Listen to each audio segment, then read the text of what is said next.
Well, I'm going to call the meeting of Middleton Plan Commission for Tuesday, February 13th, 2018 to order. And the first item on the agenda is the roll call. Okay, Commissioner Reed. Here. And Hubbard. Here. Brar. Here. Zellers. Here. Olson. Here. Thorne. Here. And Paulson is not here. Okay. The second item is the approval of minutes. Move approval. Second. So this motion is to approve the minutes. All those in favor say aye. Aye. Kennedy has recommended in the staff comments, Mark added something, just find. Yeah. Oh. Yeah. Okay. After adding the staff. I did read comments. that. Yeah. Okay, anyone opposed? So the motion passes unanimously. So, item 2 is the specific implementation plan modification for signage, McFarland State Bank, 8215 Greenway Boulevard. So who's going to take this one? I can comment, and if you have any questions, the applicant is here. It looks like she brought some materials, so maybe she should just give the presentation. Okay, We don't have a presentation. Basically, what this is a request to add a small sign to the building. The previous approvals for the site indicated that any further approvals beyond the original sign that was approved would require plan commission approval, so that's why it's before you tonight. It's a very modest sign on the southeast corner of the building, right below the overhang. I thought it was very you're handsome. welcome to say anything which you would please, so. McFarland State Bank is just asking for your approval, and I'm here to answer any questions if you have any. Okay, yes, Kathy. I have a question, but if you want to do the motion first, it's fine. Okay, so is somebody ready to make a? I'll second. Okay, all right, so motion is made and seconded. Any questions? My question is, how many other tenants are in this building that could possibly want a signage on this area?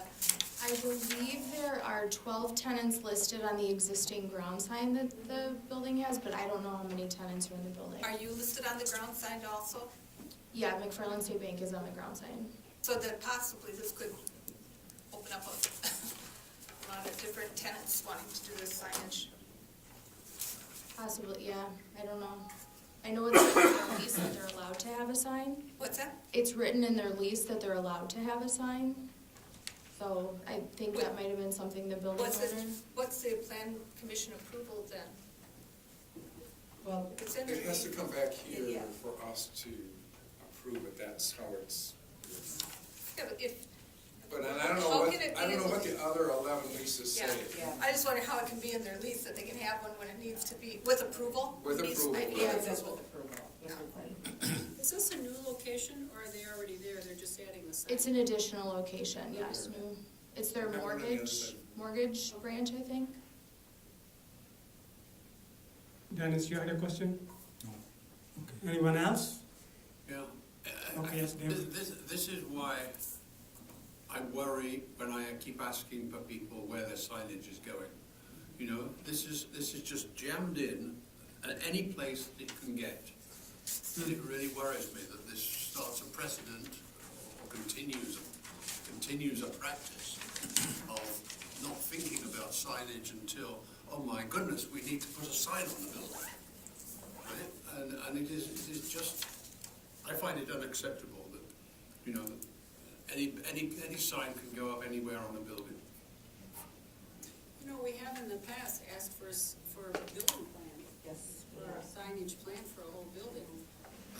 And this is the first thing, is this the first thing on this building other than, There's one on the northeast elevation. So the building was approved prior to knowing who the tenants would be. This building's been there a while. yeah. So the problem is knowing how to pre-approve a signage plan, Well, unless you can't approve it exactly, but you can approve a conceptual. the height and the concept, yeah. And they have the front, the signage there was, I think, the intent of why it would come back to the plan commission. Because this is the side that faces the belt line. Right? So the kind of main entrance already has the sign, and what does that sign say? It's just, Clifton Larson CPA, maybe? okay, so it's, And that's not even the main entrance, that's just the only signable area really on the building.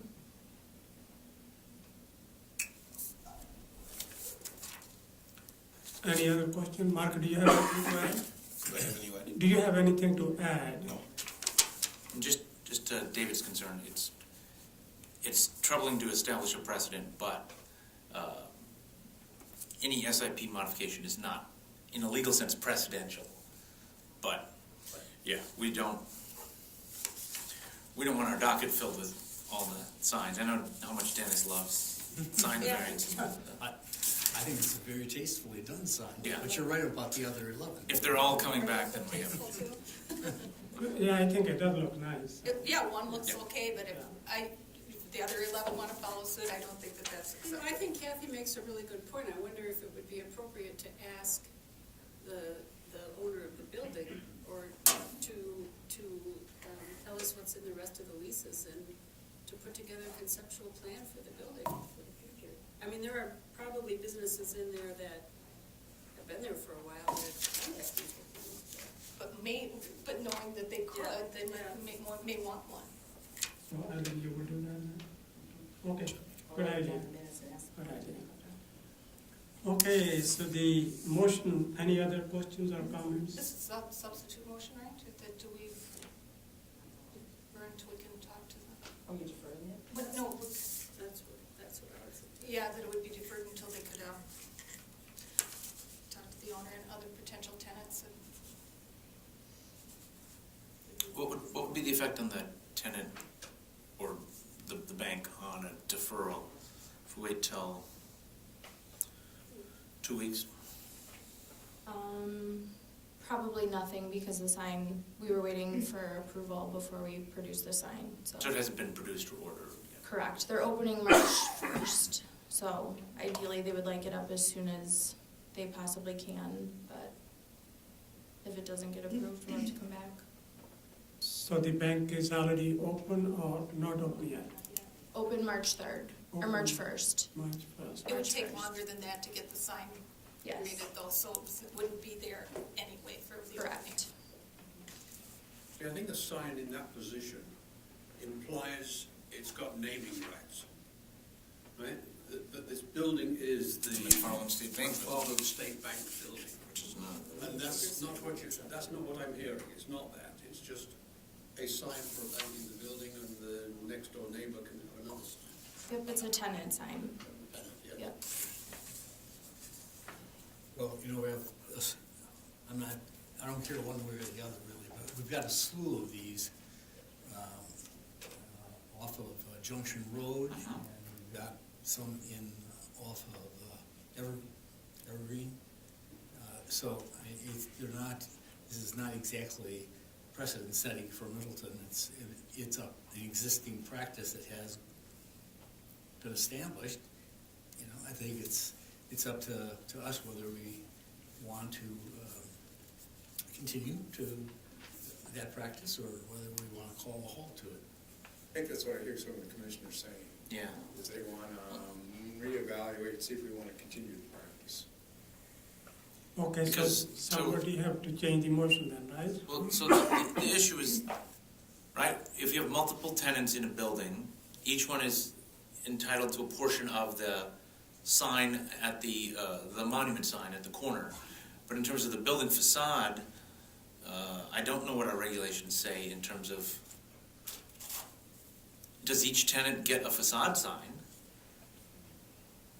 Or if we're doing it on a case-by-case basis, there should be, Potentially get a sign, Yeah. right, as part of their facade, right, right, not part of the collective facade. This is what happened on Cayuga Court, right? right. So, same thing. I mean, if we don't develop a standard and a plan for it, we're gonna have to deal with it on a case-by-case basis, which is not fair to the applicant, because you didn't cause this problem. No, I would say Cayuga Court had a sign package or a sign, Sign package And there, typically yeah. we want to have a sign package. right, Built to. but I'm not sure which building you're referring to. There's the four buildings where Denny's and Elements Massage, they all have a fairly modest sign over the entrance, but some of the tenants don't feel that's adequate, and so that's where we've had some requests for additional signage. In this case, Well, my there's no point is sign. they have small signs on the facade, and they also have a Awning. monumental Right. sign, so. You're right. just that there's two signs. You know, it's a either or. This particular one, I thought just looked good. I didn't take into consideration the fact that there are 12 or 11 other tenants in it, and that So do we know if it has the approval of the owner of the building? Yes. Is this font, special to McFarland State Bank? Is this like a logo look to it with that font that you're using for the letters? Yeah, that's their logo font. Yeah. Yes. Yeah, it looks familiar. Both other signs would be different fonts and different. Correct. The Clifton Larson sign is the Clifton Larson logo. Okay. I mean, since it faces the belt line, I'm less worried about the kind of visual clutter, but That's true. I'm inclined to vote to approve, but if the rest of the commission wants to defer, that's. I'll second Cindy's motion to defer it. I don't know if anybody did. And I think that when we didn't vote on the first one. Or Yes. we have to, is this, Okay, so, that's I think there's a To motion vote on the motion to defer. Right. will take And then that takes precedence. my Yeah. motion. that's, okay, so did somebody make a motion to defer? Cindy, looking like Kathy. Okay, I so, don't see any harm in deferring and talking about it for a few weeks, because she basically said it doesn't matter anyway. okay, so the motion is to defer this SIP modification for signage for McFarland State Bank. All those in favor say aye.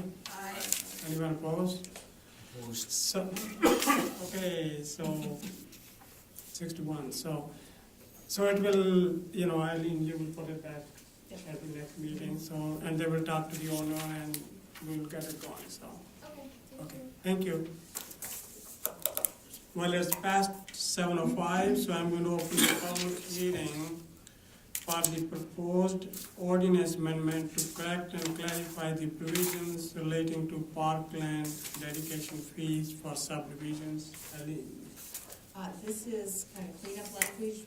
Right now, for the park improvement fee, we have one fee for one bedroom or less, and another for all other, two-bedroom or all other dwelling types. For fee in lieu of dedication, it says one bedroom or less, or it says two-bedroom or more. It really needs to say all other dwelling types, and that's what this ordinance amendment does. It just clarifies that the second amount, the higher amount, applies to anything other than a one-bedroom or less unit. Anybody who like to speak either in favor or against, come to the, state your name, come to the mic, and you have 3 minutes.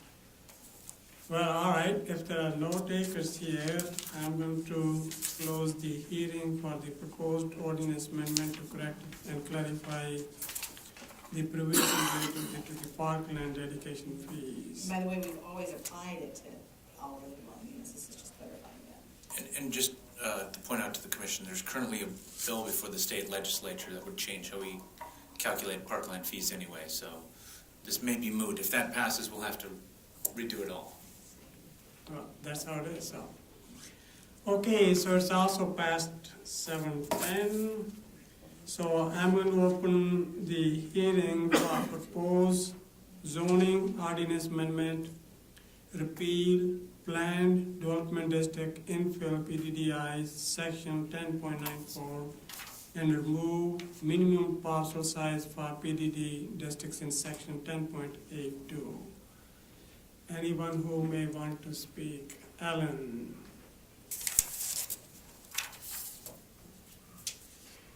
I'm Alan Muirhead. I live at 3029 Old Creek Road in Middleton. And I'm here to speak in opposition to the suggestion that we repeal the ordinance.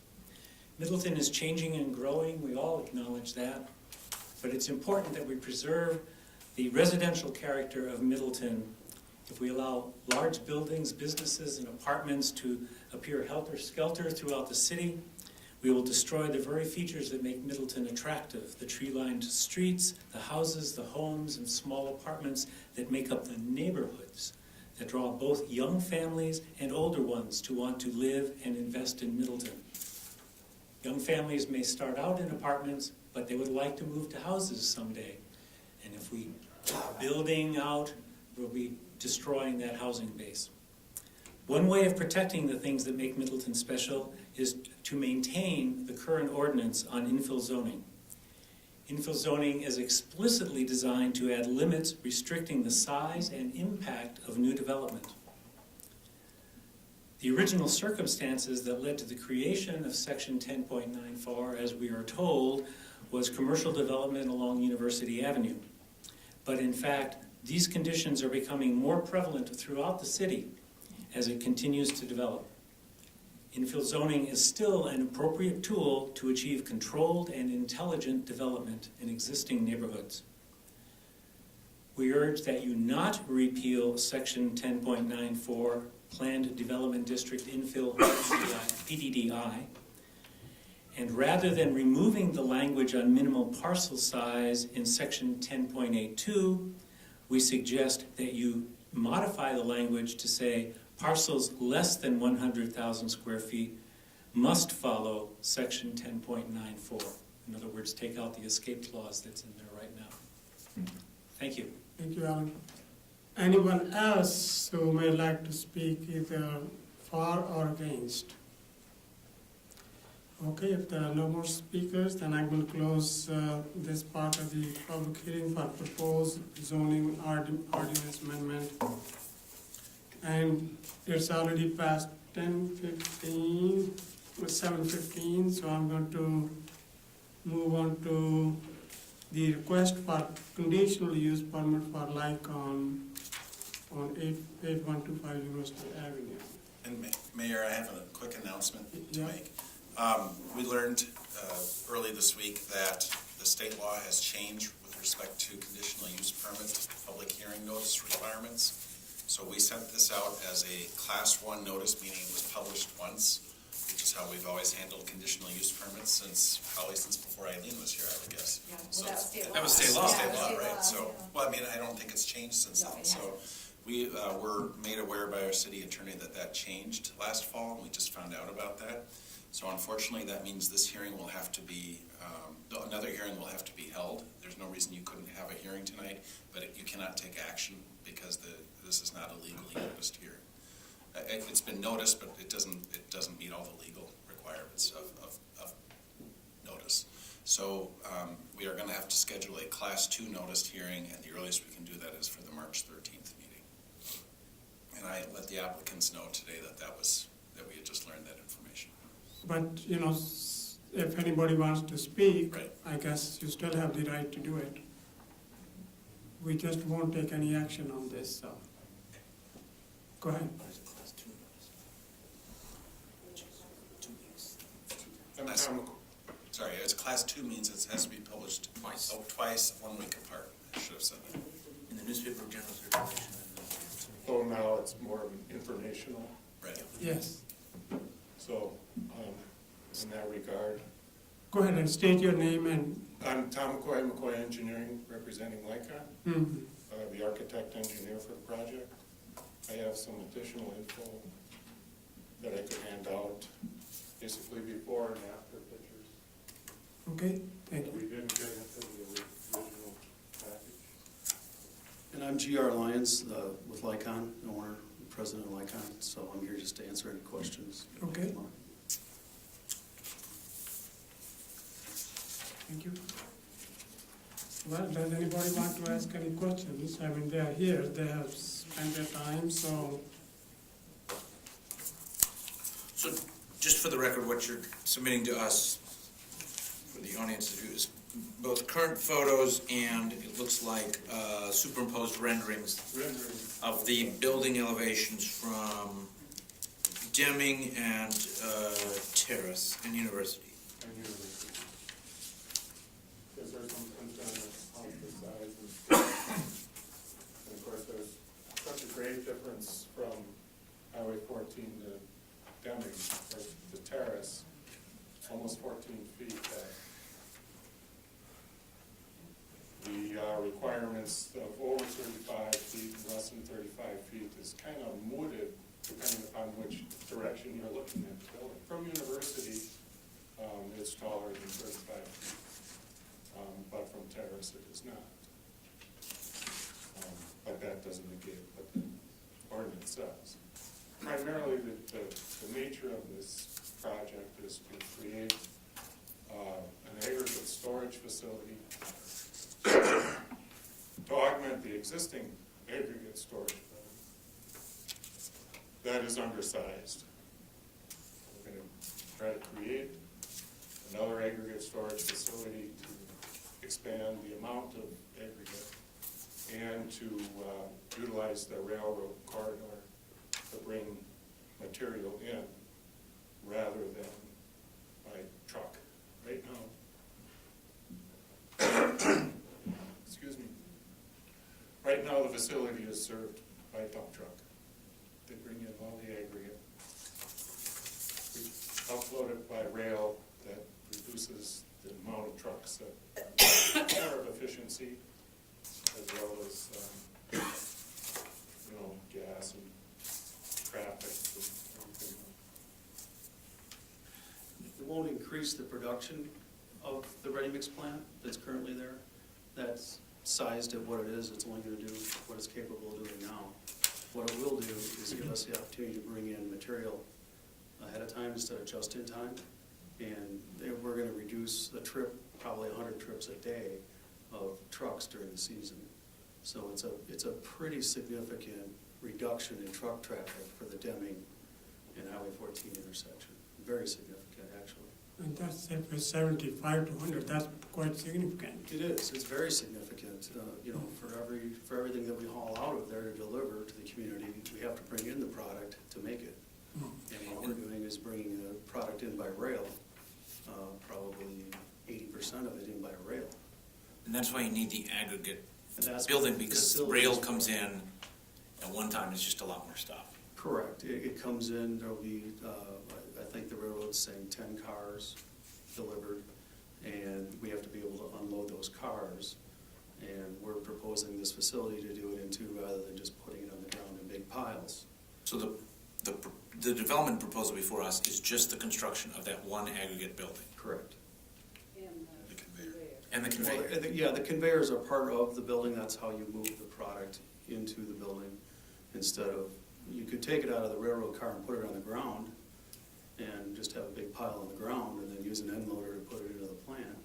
And we do that at some facilities, but in this facility, it really isn't appropriate for where we're located. It just would look better inside, and it works better for winter operation as well. There's some operational value to it. It's much more expensive than just putting it on the ground. But there is operational value to being able to keep it in and out of the weather.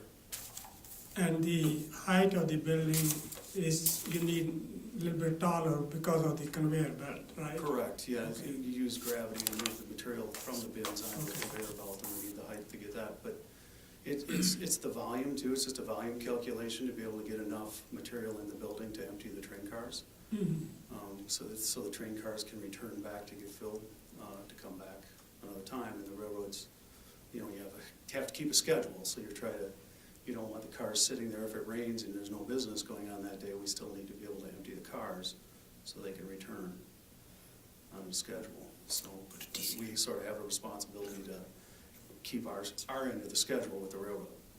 So I actually thought your business was also expanding, so you said it stays about the same. Yeah, the volume that the plant will produce is still going to be the same. It isn't going to increase the Okay. capacity, production capacity of the plant. The plant's, the actual production capacity is inside the other building. Pretty We same. can just keep bringing dump trucks all day long and keep doing what we're doing, and do it the same rate. Any other I have a Kathy? question. The current conveyor will stay as it is? Correct. And then you'll add the other one to it? Correct. Okay. And we have a couple of, if you look at the rendering from Terrace, there are actually two views of the building. The ready-mix plant, the current ready-mix plant in the first view is just as it is. And then the second view, we're proposing, if you wish, we would repaint the plant and trim it in red to match that building and try and do all that, so. Yes, David. The line between concrete and metal panels, Correct, yeah. Is because of the storage inside, right? That's the bins or whatever Yes, you pull them right. inside, right? Yeah, the concrete stands up to the wear and tear of Yeah. the aggregates coming and going better That's than what the they metal tell us panel. that line. Yeah, there are, you know, facilities that would have just steel bins, you know, steel silos. This is an attempt to incorporate it inside a building to make it, you know, it's a building, not just a piece of equipment sitting there. I do have a drawing that's a longitudinal section through that aggregate storage facility. That might help them see what's going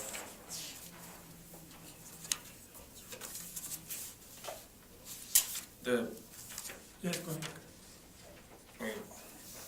I'll wait for him to, I think that's what we have. Well, the elevation, but this is the section through the building that's happening. The main conveyor from the offload, railroad offloader is coming into the building, dropping into a shuttle that goes back and forth and fills in bins. And because of the nature of the bins, it needs to be concrete. Then there's a funnel that goes into a lower hopper, and the conveyor that goes underneath drops onto another conveyor, that drops onto the other conveyor, that drops onto the plant. You can see it would be much easier to do it in a pile on the ground, much cheaper. But this is honestly, you know, in a metropolitan environment, this is the right way to do it, and that's what we're proposing. So it brings it more like close to the state of the art. Oh, yeah, yeah, definitely. Yes, good. So and what I hear you saying, I just want to make sure I'm clear, is if we didn't grant conditional use approval for the building, you could just put a giant pile of aggregate on the ground and that wouldn't trigger a zoning violation or a conditional use? Or is that a use of land? Well, I don't know. I mean, you know, we have the land next to us at 8001 that's zoned industrial. It's farther away. We could do some things there too. But, you know, it isn't really about that. It's about trying to do what's the best use on the property and try to make it, you know, as pleasing as possible. I mean, I understand that it's the corridor into the city. You know, we've been there for a long time, and before we got there was a ready-mix plant there. Everything that's been developed in that corridor came after this property. And the section that is zoned B3 was a ready-mix plant when you zoned it B3. The building, not the current ready-mix plant that we're using, but the building that's next to this aggregate building is a ready-mix plant. And it's still in there, you know. So the B3 zoning was just, it just kind of happened, you know. This plant was here before zoning existed, you know. So, you know, it's just part of the situation. We're not all wound up about that, but we're just, we just have to do things the right way. We have the railroad here because, you know, we're right on the lot line, and that's a condition. Well, this is part of the railroad. We've been planning this for 30 years with the railroad, so. Yeah, I'm just trying to understand and help the commission understand. When people, because I know some people think that this would be a bad addition, right? A kind of industrial scale. But if, I just want us to consider, if we don't, and you need to expand your business, would we be looking at a pile of aggregate instead? Right, so I can appreciate that a storage building is better We would have a warehouse than facility of some sort or a warehouse thing of some sort to be able to receive by rail. I mean, the plan is to receive by rail. Receiving, you're not going to have, you're not going to be in this environment and growing and growing and growing for decades and decades and not outlive the resources that are nearby. And you're going to have to bring resources in. And you want to have your resources coming in by rail and not by dump truck. Right. I can tell you that because it's just going to clog all the arteries up by dump truck. This allows, most of our other plants are either in a pit or on a rail siding to receive by rail for this purpose, and it becomes more economical over time. The railroad has been pushing me to do this for 30 years, ever since. And now it's finally coming to, there's new ownership of the railroad, but it's finally coming to fruition where it makes sense to do it because the Beltline's busy, Highway 14 is busy, and the sources are going to start dwindling, and you're going to have to be coming from a greater distance. this opens this community up to get aggregate from anywhere in the state, anywhere in the country, actually, specialty aggregates, any of that kind of stuff. Yes, Bob, good. The staff report that Mark prepared shows photos with kind of superimposed renderings of heights. Is that the same as yours? Do you agree with that? Is that? That came from them. That came from you, okay. Yeah. Okay. The heights from, the heights were floating originally when we started because we were getting commitments from the equipment manufacturers of how much headroom they needed for different conveyors and different things. As it stands right now, what we have, the height from terrace is under the 35 feet. I believe it's 32 feet 5 inches.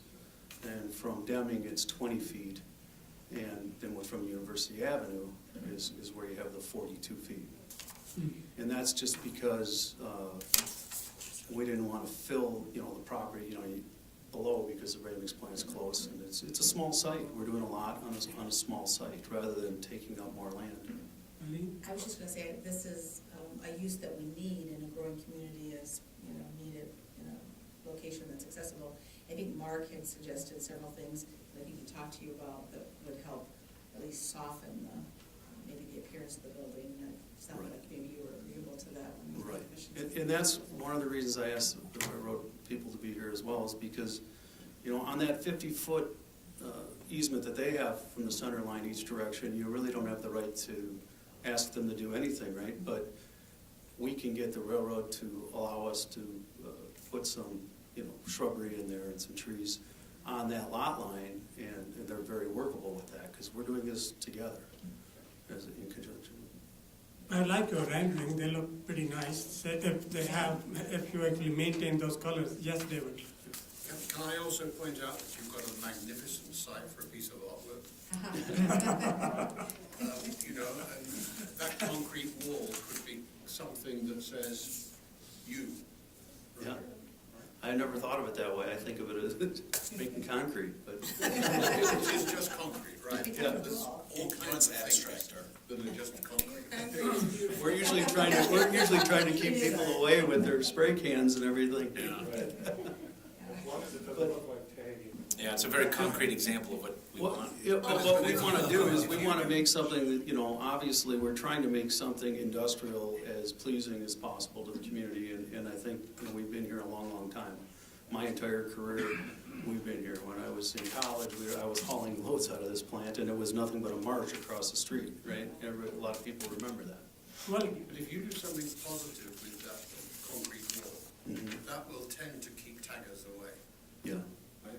That they don't, there's a fairly good record of taggers not tagging pieces of art. work with David, he got a lot of good ideas. And, Yeah. have a meeting here, have a cup of coffee together, and you will. Yeah, I'm not closed-minded on that. I mean, Really what you want to draw. Yeah. yeah. I mean, if the city has some historical thing they'd like to see on that wall, let's talk about it. I mean, we Talk can to him. about He's that. a great guy, so he's Yeah. got a lot of good ideas. I mean it. I mean he's good. So Not to this time.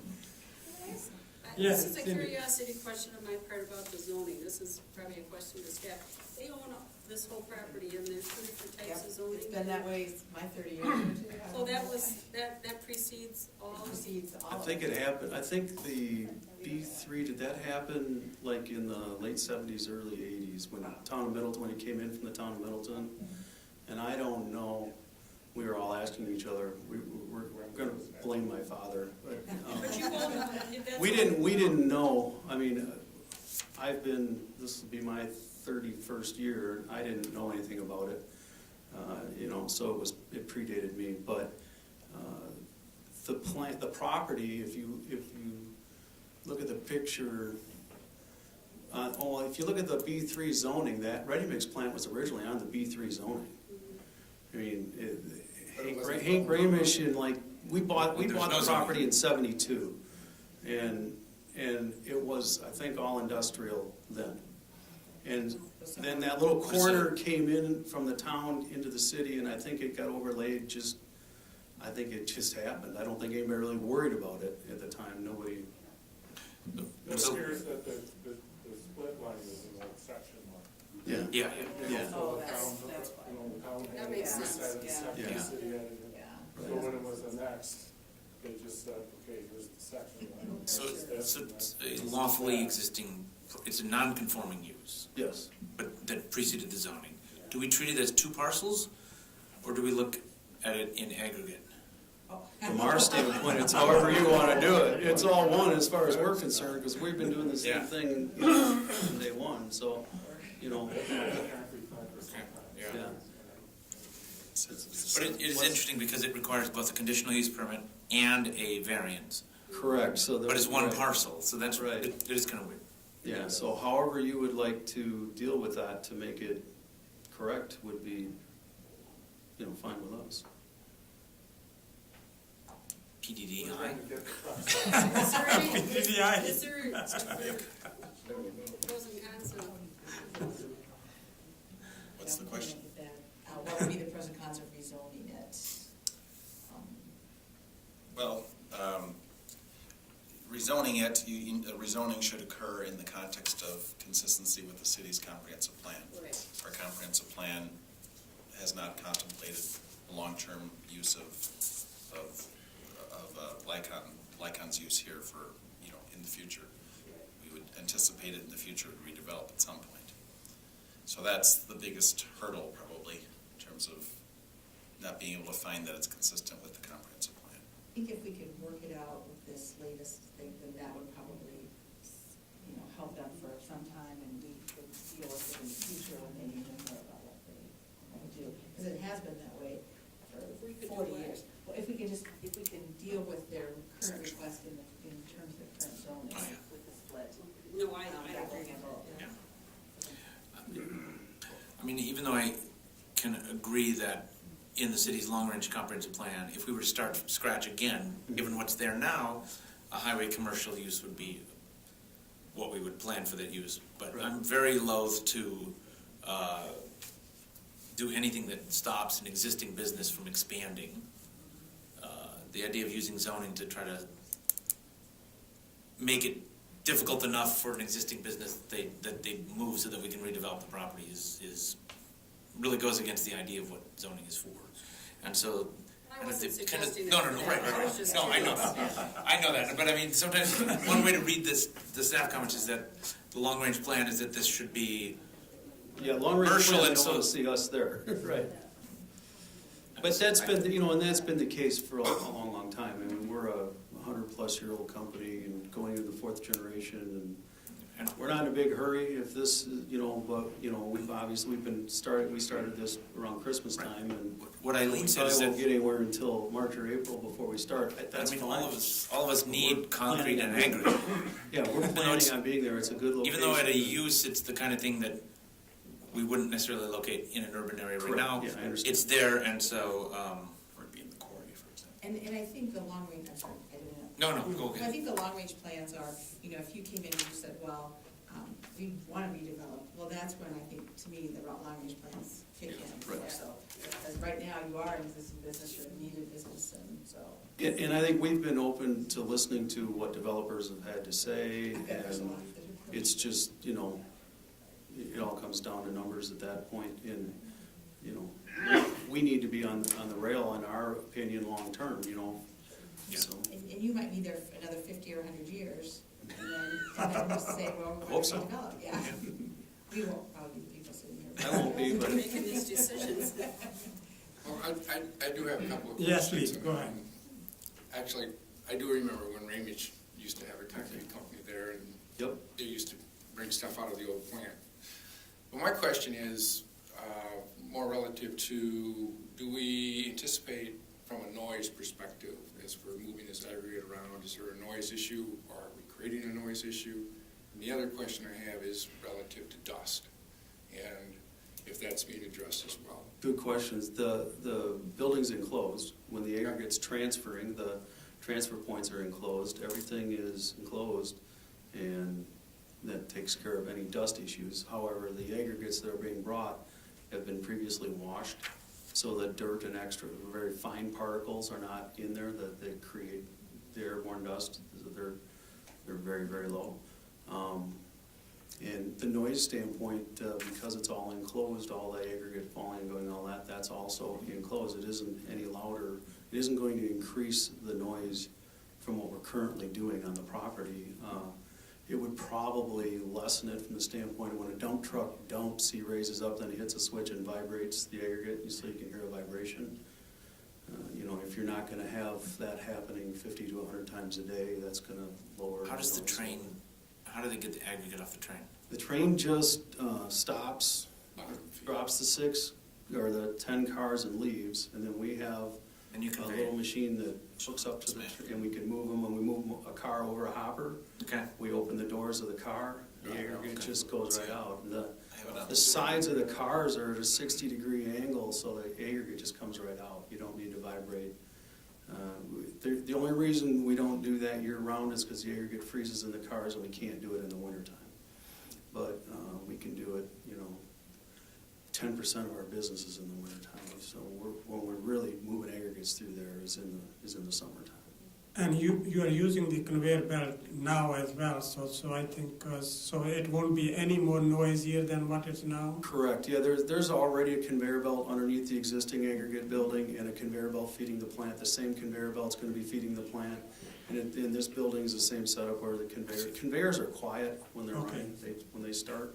There's a warning bell that goes off when it first starts to make sure that nobody's, you know, gonna get hurt, and then it just runs. So I think one thing that communities do traditionally when they regulate industrial type uses and conditional uses, is we can make some sort of noise performance standard a condition of the approval. How would I mean, you, how would you relate that in conjunction to what we're currently doing? So I've seen industrial conditional use permits that say shall generate no more noise, dust, or vibration Than currently. than currently or to certain standards, or, you know. Mhm.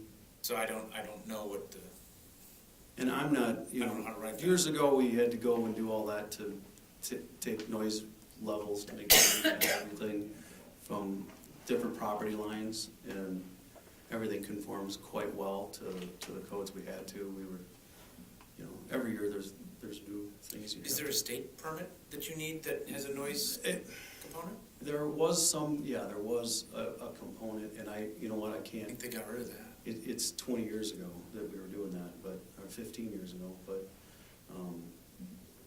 it's pretty self-contained, and this facility isn't gonna make, it isn't gonna be an appreciable amount of noise at all. Compared to 50 trucks. Yeah, it isn't, it just, the aggregate, you won't even know when the aggregate's running. So your neighbors are not complaining like FedEx or some of those places? No, we actually, when we zoned a plant in Oregon, and that took some time to do that. Oregon really didn't want industry in their business park, and so we started a business park, and we brought them to Middleton to see our Middleton plant. And they were, so this is how we're gonna operate. And they were very impressed with that facility, and, you know, the noise levels and the cleanliness and the upkeep, and this is just gonna improve on that. And then we're taking this facility and this concept and idea from Oregon. We built the first one of these in Oregon, and it's worked well, and so we want to incorporate that into this plan.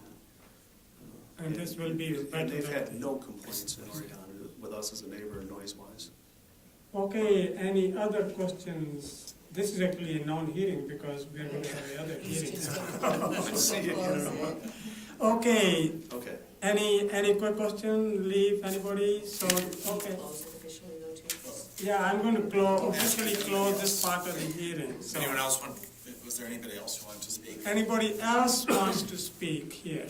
Anybody else wants to speak? Go ahead. Hi, Brad Piet. I'm with the Wisconsin and Southern Railroad. We've been serving Lycon for 20, 30 years. We celebrated our 35th year anniversary, and I think Lycon was one of our very first customers on the WSOR years ago. So we're in support of this project. We support any project that's going to bring trucks off the roads, put more cars on our trains. You know, and I must say, GR didn't put any pictures up here, but that Oregon facility is probably the most state-of-the-art ready-mix plant in this country. And it is amazing how clean it is. I mean, you don't even know that it's an industry. So, Clean and quiet, right? quiet, yeah. I mean, so, really, we bring a lot of carloads into their facilities, and I think it's just a great addition to the current facility. So, just wanted to say that. Where's that ready-mix plant in Oregon? I'm going there. Okay. And I don't know if it's gonna be on the, It is, I looked already, it's right up here. Oh, it's way up in that industrial park. It looks like you might support it, right? I'm just kidding. yeah. So, The street view is not available though because the street view images are about 6 years old. yeah, so maybe in the next hearing, you're out to bring some pictures of that facility. But I know that they have sweeper trucks that go around and sweep their own driveways, and it's pretty Well, great. good. That business is not anywhere close to housing. Bergamot is probably a quarter mile away. Mm. Any complaints from the neighbors? No, Right here. no complaints. In fact, the neighbors take Ron Road as a shortcut to get around the stoplights. This is highway. Yeah. Brown Road. We're pretty conversant with Oregon, the village, and there were a lot of people in opposition originally, and he said since we've been there 5 years, he hasn't had one complaint. So, it's gone well. John, how do you Okay. spell it, or Brad, how do you spell your last name? Piet, Okay, anyone else? Okay, yes, Susan. I was just wondering if they could put some landscaping along Highway 14 to make it a little bit more attractive for this entrance into our city. What do you think, guys? Susan is our council president. I guess you could spend a few more dollars and put some trees there, right? Sure. Yeah, go ahead. We've got landscaping along Highway 14, but we would bring a landscaper in, and I mean, I guess, it's up to you guys to look at that and see where you think that we're lacking.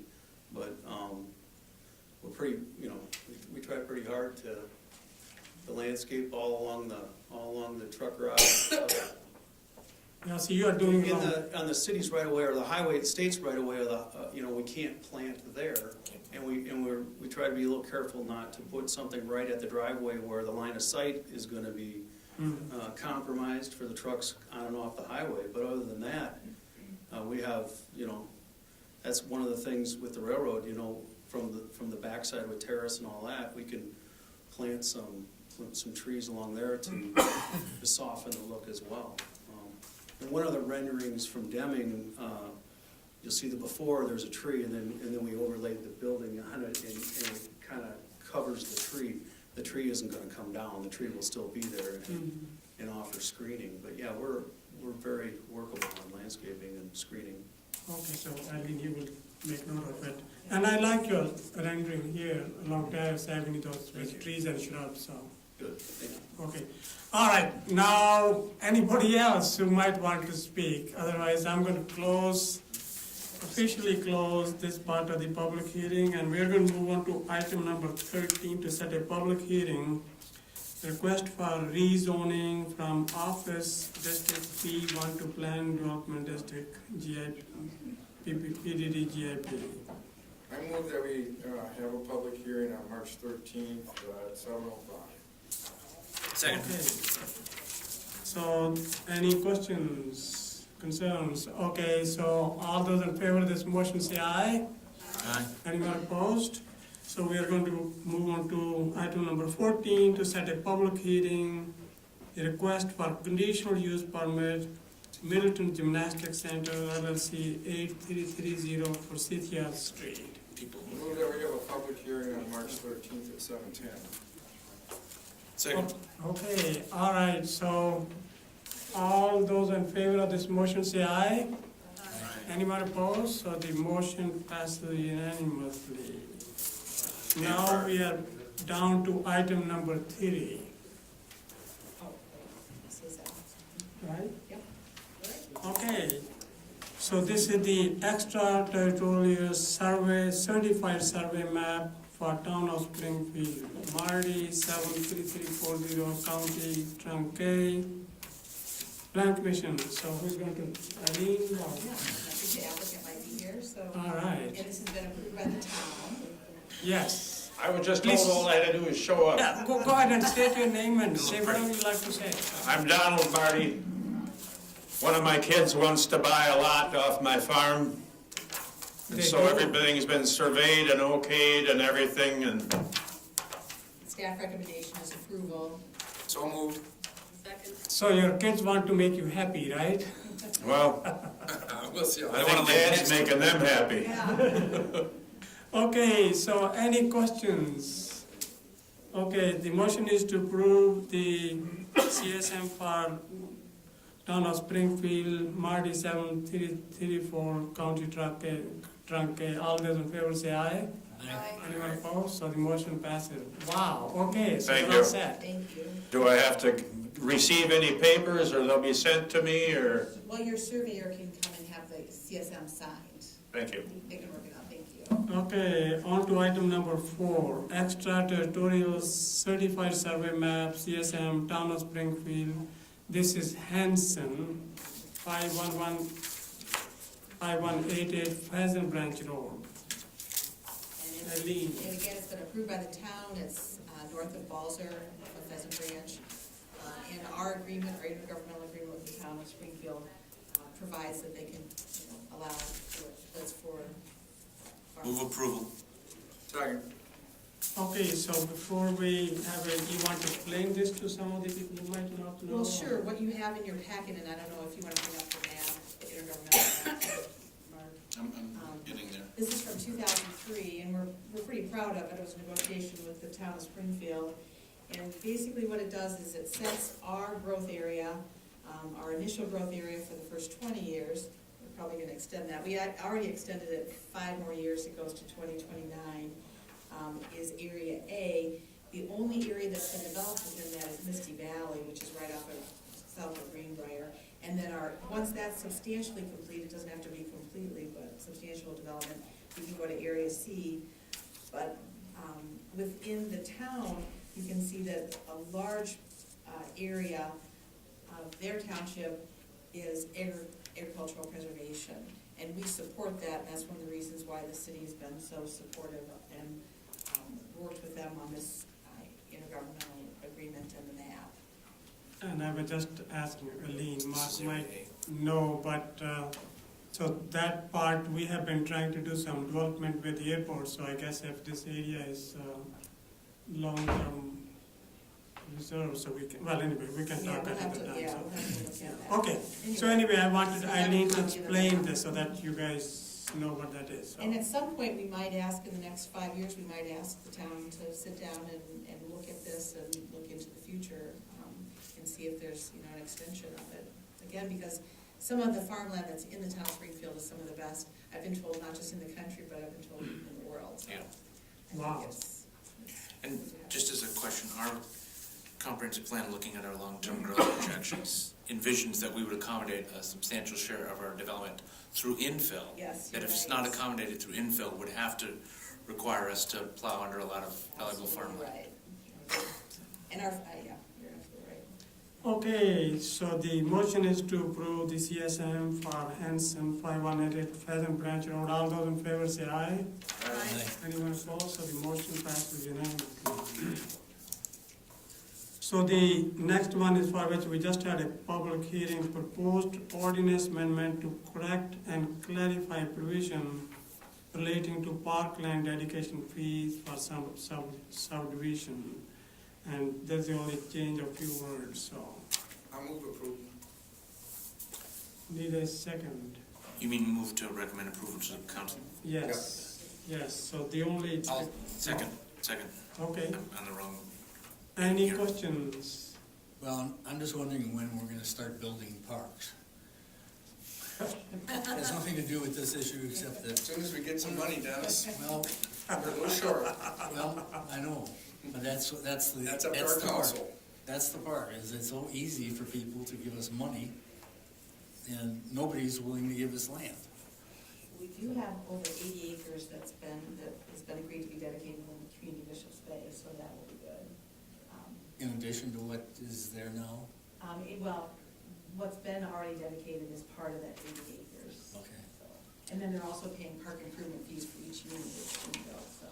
I actually like what Dennis has said, we need the land rather than the fees. And, We need both. yeah, we need both, we need money and the land, so I guess, yeah, the parks are pretty important, so for the kids to grow up, so. Well, but this is just changing the wording from multi-family housing to all other dwelling types, so. Any other questions or comments? Otherwise, all those in favor of the motion say aye. Aye. Anyone opposed? So the motion passes. So the next one is, this is the big one here now, the proposed zoning ordinance amendment repeal, plan development district infill, PDDI, section 10.94, and remove the minimum parcel size from plan development district in section 10.82. I feel very strongly about this ordinance change, as has been evidenced by our history in the last few years when the staff has explained to us that PDDI was created a long time ago for another purpose, and that what we're actually using is PDD. So I would move to recommend approval of this ordinance amendment to the Common Council. Second. Okay, go ahead. So there are 2 seconds here. Let Lisa out. Okay. Hubbard. Third. So any more comments or question? My comment is that, if you have the rules on the books, you should follow it. Exactly. So I think, in that respect, I think, so staff is doing the right thing, because I asked them again and again that, if we have this, why aren't we following it? So I guess so you think the PDD will be able to handle this now completely? So we don't really need this at all? Because I think as Kurt pointed out, Okay. the infill, the standards that are applied in the PDD infill don't make sense for an infill project. If we're gonna have infill, Right. we need to have it, and we have all these other requirements that we look at. We look at stormwater management, we look at, integration into the neighborhood, the scale of a building. So there's lots of other things, and it's not a step that we need. Okay. I mean, Yes. I'll just, for information, I had one of my graduate students do some research on PDD ordinances in other communities in Dane County. And no one has anything like PDDI with a floor area ratio cap. In fact, as far as we could tell, no PDD ordinance anywhere in the county has a kind of pre-aggregated cap on floor area ratio, because that defeats the purpose of the PDD concept of flexible design. The only thing that would be comparable is that Sun Prairie has different classes of PDDs, and one of those classifications is infill category, but it doesn't have any aggregate cap on the floor area ratio. I mean, in the interest of fairness, Sun Prairie is the only one that has a minimum parcel size for PDD, the infill component of their PDD, but that's a minimum of 1 acre, which is 43,000 square feet, not 100,000 square feet like we have. And then the only other difference is that a number of communities don't mention a minimum parcel size for a PDD rezoning, but Fitchburg does have a 100,000 square foot, make sure I have my notes right. Yeah, a minimum of 100,000 square foot zoning parcel for rezoning to PDD. But that's primarily because they only allow residential PDDs. So, as far as I can tell, no one else has anything like this. And the issue is we have to find some way to have a design process for infill and redevelopment. And PDD is the process that gives us that public hearing and that input and that flexibility, so. By the way, I think Fitchburg, if I remember correctly, contacted us when they were redoing their PDD, so they probably got the 100,000 from Right. us. Actually, But if I recall, the ordinance is largely based off of ours, their original ordinance, and then they changed it significantly when they went to a form-based code. Yes, so they switched to a form-based code. So someone who wanted to do a development could either petition rezoning to a form-based code or to a PDD. But I think they did that big shopping center area under a PDD, not a form-based code. So. So do you think that we would have to make any changes to PDD itself to accommodate? Well, the only change that we were looking at was the removing the minimum parcel size. Otherwise, again, we do look at, all the standards that apply. Okay. Any other questions or Well, comments? we could consider an amendment to our PDD ordinance requiring kind of a greater level of public participation and kind of design review, like a neighborhood charrette for anything that abuts a residential area. That's what how some communities deal with it at a process level. So do you want to do that now, or we do it at? No, it's not on that. It hasn't been noticed. I'm just saying Okay. that's something we can do to kind of address some neighbor concerns. Okay. Any other questions or comments? Okay, so the motion is to repeal the PDDI and remove the minimum parcel size for PDD. All those in favor say aye. Aye. Anyone opposed? So the motion passes. Can I just say one quick thing about that suggestion? One of the things we're gonna do as soon as we have the comp plan adopted is review our zoning ordinance, and that's probably a really good time to think about adding, some public steps, more than we have now. Because, again, part of our comprehensive plan is we want to accommodate a large share of our growth and development through infill and redevelopment. So we want to both make that easy for developers to happen, but we want to take deep respect of public participation and design review. I think I like that, so it will accommodate all interests, so. Okay, so the next one is the LICON, number 7, so that is need a motion to defer. Well, and then before you do that, I have a suggestion, and that is if you could make a motion to set the public hearing Oh, okay. for March 13th at 7:15 or 7:30, both times should be available. And make a motion pursuant to a class 2 notice. Yeah, because we can do it administratively. Well, because I announced tonight that the hearing was not, I mean, that we had some I'm issues just with asking it. if it's procedurally okay to do It's, Or you can just direct staff to do it, and then it's not, it's part of the original Okay. hearing. Okay, we do have a motion and second, so, it's fine. Okay. so, well, all those in favor of that motion say aye. Aye. Anyone opposed? So the motion is, to set the public hearing is passed. So now the motion to defer LICON thing, number 7. Second.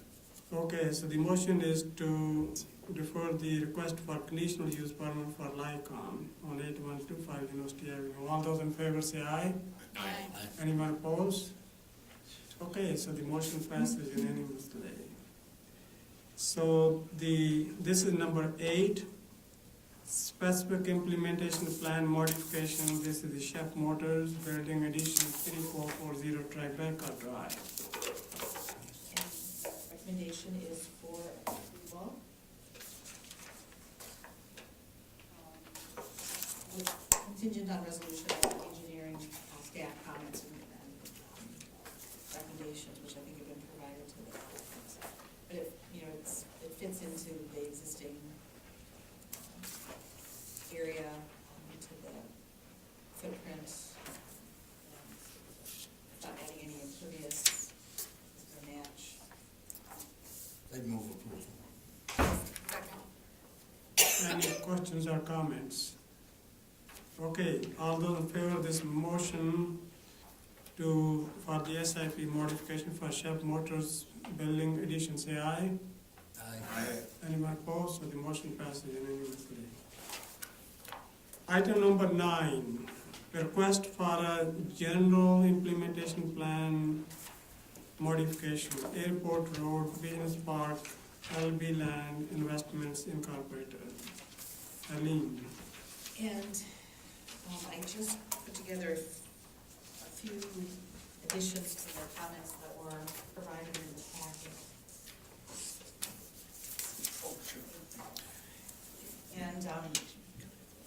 And I did run very quickly past our city attorney, so we probably want to make it subject to his final approval, but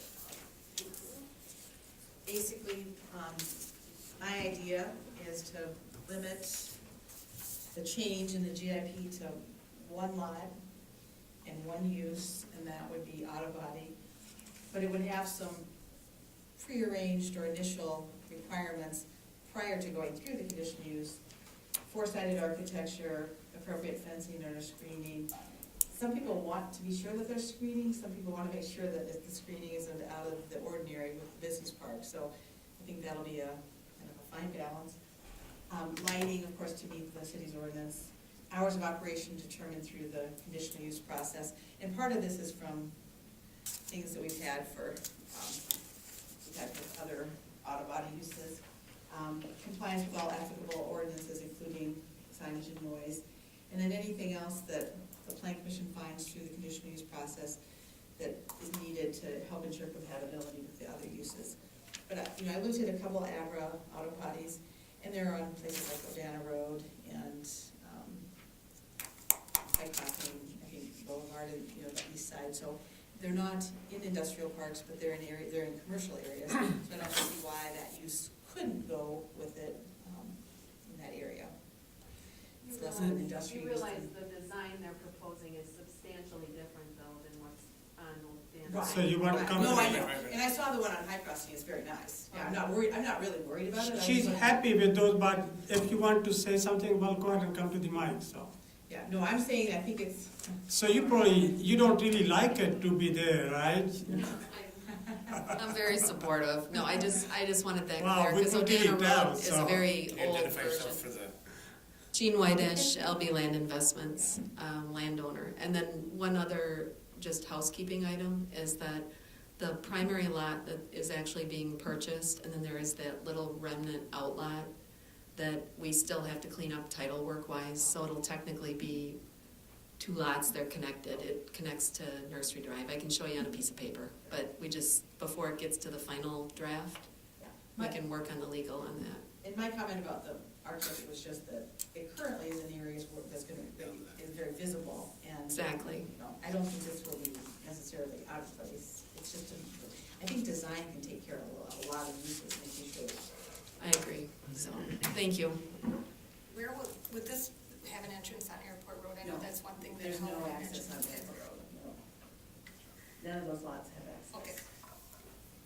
They all have to be on Forsythia. So we are doing this only for this Right, lot? you can make a recommendation Yes. to, well, we could say 82.6 Forsythia, because that's the lot in question, even if they get some added to it. And it's one conditional use. I did look up a couple of other conditional uses, or not conditional uses, sorry, PDDs that were done kind of in the area, and they actually list some of the conditional uses in the industrial district. But I think this is a good solution, a good compromise for this lot, just that one use. But I'm kind of, I find it interesting, I guess. Let's put it that way. That's a good start. I don't know, I'm probably out of line here a little bit, but maybe you can help me with what spot zoning is all about. But it seems like we're really bending over backwards to get this one lot into this situation. I mean, I've heard both folks, pro and con here, supportive, not supportive. We have this zoning for a reason, and seems like we're kind of like, this one lot's gonna get a special consideration. And I'm just wondering if the situation warrants it. And I think the reason that I'm suggesting one lot is because I didn't really want to open it up, even though there's other PDDs in the industrial district that has all those conditional uses for the whole area. I just thought it would be better to limit it to one, so. One or none, yeah. One or none. So Yes. I don't know of any state case law that addresses whether a parcel-specific GIP amendment is considered spot zoning. It would seem to me not, Right, I checked. because with that's the our- essence of the PDD, is the flexibility and to design different uses within a site plan. But, right, I appreciate the concern that it Maybe seems I like used the we're, wrong terminology, right, but it just seems like, And I understand what you're saying, it's spot zoning for me, the definition I've always had in my head is rezoning of a parcel for the benefit of the property owner to the detriment of the neighborhood. But I did check with the attorney, based on, you know, this was a couple weeks ago, I think either right before our meeting or right after. And he said he didn't see any issues with limiting it because it's a PDD, with a GIP. I might have used the wrong word. No. No, but the principle, The point is- the principle the principle is of well things. taken. No, Lee, you did the right thing. Yeah, no, I think Express it's your a good, opinion, I think so. it's a good comment. I just, you know, I did ask the attorney about whether that would be, allowed, and he said, yes, if the plan commission. Right, and I mean, so this is an industrial park, and the at least stated purpose is promoting industrial uses. And in some ways, we all recognize that employment-based land uses like industrial parks need to somewhat be protected because generally the price of land is lower. They can easily be gobbled up by commercial land uses, and therefore then you have no industrial employment in a city. Right, that's the principle, but I'm not sure that one auto body repair subverts the industrial park. The problem is if it, again, it's this issue of precedent. Yes. Even though it doesn't bind us, But we're how was uncertain it? what other people are going to do. Huh? Yeah, we can say. What are we going to say next time? Yes, go ahead, state your name and, My name is Jim Horniker. I'm with Ovid, and we are the contract purchaser of the lot. And we're a developer that works with ABRA across the country right now. And, you know, piggybacking on what Eileen said a moment ago, you look at where ABRA locations are today, and they are frequently in commercial corridors, even though the use typically is something kind of a, you know, in some communities it's designated as more of a commercial use, and in some communities it's more of an industrial use. And so it's kind of a hybrid from that perspective. You know, so we're just looking at this as going, this location seems to make sense from an ABRA perspective. You know, we're trying to work with the city to make sure that the use is compatible with this particular area. And we think that Eileen's solution is one that certainly works for us, but, you know, we think it would also be, you know, something that we would hope that the city looks favorably upon as well. So, and then to also piggyback on what Jean said a moment ago, you know, this is a new prototype design that we have, and we'll go through the architectural review process, through the site planning process as well. However, it doesn't look like previous ABRAs. It's a nice looking building and so forth. We'll talk about screening and all that good stuff at the appropriate time too. But hopefully those comments will help, and if you have any further questions from me, I'm available. Can I just add one? go ahead. And also the PDD that's to the south of this, where the American Girl is, that actually has auto body as a conditional use, and Ball Body is there. It's right 2 doors down from American Girl, actually it might be adjacent to it. So, and that's in the midst of industrial uses. So I understand all the arguments against it, because I think that was initially how I felt like, well, wait a minute, we want to preserve land for industrial uses. But this is a smaller lot, and we do have some other uses that are, you know, they're not maybe similar, but they've been either conditional use, like the recreational uses, or more of a retail and crypto, contractor, but anyway. And in terms of the kind of performance of the use, an auto body repair feels more industrial than commercial. Because it's not a car sales lot, it's not like an oil change place where people are constantly cycling in and out. It is auto body, it's not. And the GAP amendment specified as auto body repair, not general automotive repair like a shop. Auto body repair. Yes, any other questions or comments? So Eileen, what are we voting on? Well, if people want to, the motion could be recommend approval to the common council of the GIP amendment for auto body use in the GIP for one lot. Subject to the condition. Do that as general auto body use, or do we want to refer to the specific? I think you have to refer to the use, not the user. So auto body repair.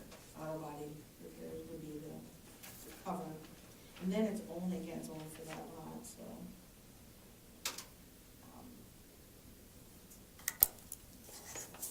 Yeah, because then the next step, assuming that the council will approve it, then they have to apply for it. Now we know also it's class two. So that, yeah, so that it's gonna take a little presupposes longer. approval then if you, Yeah, I was trying to figure out why he said that, but that. yeah, that- auto body. Okay, that makes sense. Okay, any other questions or comments or, yes, Paul? Yes, go ahead. No, so the GIP amendment is to create this as a conditional use in the PDD, not to make it a permitted use on this one parcel, Right, it's a conditional use, On potentially this for one this one parcel. parcel. for this parcel. So it still have a conditional use permit process, Still we gotta can go through the attach process. various performance conditions and specify. Right. What happens if it's sold? Well, the conditional use conditions would stay with it, and the conditional use itself stays with the property. If they violate the conditions, then that's, yeah, the conditions. We send the troops out. Yeah, that's right. I'm, So it goes with the land. I guess I'm just gonna object. My one concern is that I'd actually probably like it better if we turned the building around 180 degrees, because that's where the architecture shows. But they're gonna come back for the You design. can tell them that when they come back, right? Well, I could tell them that, Yeah. but I'm Yes. telling you Maybe right tell now. them, maybe tell them, Because, maybe tell them, yeah, you wanna know them to know upfront as they're designing and assuming the change gets made, Yeah. yeah, I really am concerned about just having a fence and a building some distance back from it on the highway. It's just not inviting. Work with Dennis, please, so Well, but- he's going to be nice to you. So the GIP amendment that allows this as a conditional use doesn't include their submission of a site plan for a conditional use, so they'd have to resubmit the site plan, and then we can, as a condition of approval, flip the building. And that's why I understand exactly what you're saying, that's why I said appropriate fencing and or screening for outdoor storage area as determined by the city of Middleton Planning Commission, so it's like to say, you know, we don't want maybe fences all over, but they need that for safety or security, and, so maybe there's an appropriate configuration of the building. So I understand what you're saying, that is a concern. Okay, If I may add, just instantly, our current concept plan, site plan, does have the front of the building, not behind the fence, facing Airport Road. So I think that's what Okay. you were looking for. Exactly. Yeah. Thank you. Dennis is already happy, so. Okay, any, David, you have some? Okay. If there are no questions or concerns, then what we are voting on, so, as Aline said. So all those in favor say aye. Who made the motion? We have a motion yet. Oh, do we or do we not? No, we do not. Okay, we do not have a motion yet. Okay, so somebody ready to make a motion? I would move, okay, let's see if I get this right. I move that we recommend to council approval of a GIP modification to create a conditional use for auto body repair on one lot, 8026 Forsythia, subject to the conditions outlined by Eileen in the, Okay. We need a second. Second. Okay, we got the seconds now. Now, any questions or comments? So now we are ready to vote. All those in favor say aye. aye. Anyone opposed? The motion passed. Okay, so One. 6-1. 6-1, okay. All right. Item number 10. Tax incremental district number 3, funding for monitoring north and south forks of Pheasant Branch Creek, agreement with U.S. Geological Survey. This is, the agreement before was actually with Parksy, and this is with USGS. They are different parts. I didn't get a chance to talk to Gary Huth, the water resources person. These are ongoing monitoring efforts with the umbrella agency at Parksy and then with USGS. With USGS, we have gotten tremendous information. You know, that's how we know the confluence pond has reduced the sedimentation going into Lake Mendota by 70% and phosphorus by 50% since the confluence pond was created, because USGS has been monitoring those areas for years. We deal with a huge amount of the watersheds for both the North Fork and the South Fork that are outside the city. We're having to deal with it. The confluence pond is an incredible resource to do that. The monitoring helps us build that case, so. Recommend approval of a tax incremental financing district to TID 3 funds in an amount of 30, not to exceed 35,000 to the Common Council for USGS monitoring. Second. Okay, and yes, Kathy? I just have a question. These costs usually come out of TID 3? Yeah. They have historically? They have, yeah. Okay. And Radeep asked a question today of me, well, how long are we gonna do this? And I think, because we have the resource, we have hundreds of millions of dollars of development that's occurred in the TIF, and partly because of the confluence pond and floodplain changes.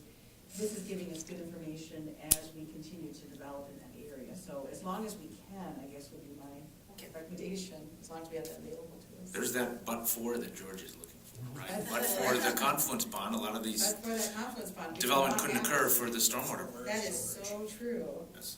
And are we required through consent decree or permit to have monitoring, or is that just part of our, Well, it also helps us with our national requirements, our reporting with the requirements. WIPD permits? Yep. I think a lot of things, you start doing it, and then they keep happening after years, so, but I have to look at the data. Anyway, all those in favor of this motion say aye. Aye. Anyone opposed? So the motion passes unanimously. So the next one is number 11, task order with Strand Associates for tax incremental district number 3, engineering support services for $50,000. Recommend approval. Second. Any questions? You guys are quite happy with that? Okay, all those in favor say aye. Aye. Anyone opposed? So the motion passes. The next one is task order again for Strand and Associates. It's for TIF number 5, another $50,000. Recommend approval. Second. Any questions? You guys are very generous. Well, just so you know, they don't ever reach their maximum, it just goes, to next year, because we monitor it and they are very careful. Okay, all those in favor say aye. Aye. Anyone opposed? So the motion passes unanimously. Now, Don and these guys have been waiting for a long time. Yeah, I'm sorry. Number 15, concept review modification to request for TIF number 5, Systems Goodwill Industries, 6280 Century Avenue. And this is changing the split. When it came here last time, it was a 65-35, this is 70-30, which is still a good amount to the TID 5. Staff recommendation is to approve it, but we wanted to bring it back before it went to the council. It's the same amount, for instance, it just pays it back to them quicker. So they're still providing 30% of the increment that they're going to generate from their developer financed project back to the TIF. 70% goes to them each year, 30% to the TIF. It just will pay back the amount of TIF to them sooner, so it helps them with their loan. Aline is about that explaining, so need a motion? So move. Second. Okay, any questions? Yes. We should explore the possibility of developing a coherent policy as to what is the recommended split on developer finance TIF. I couldn't agree with you more, and I've been trying to ask for this for years. I mean, my gut instinct is that even up to an 80-20 split on developer finance is fine. If it's city financed, like Madison does, yes, you want. then you'd want to hire. Please You'd go want to ahead, hire. Dr. I'm not offering, but I'm because of the nature of the developer financed. I mean, Yes. if it's city financed, Yes. it's got to get down to 60. Okay. But developer finance. Well, Don is happy. So all those in favor of this motion say aye. Aye. Anyone opposed? So, well, I guess now need a motion to adjourn. Okay, we are adjourned, and thank you guys. You guys are great, and there are cookies which Kathy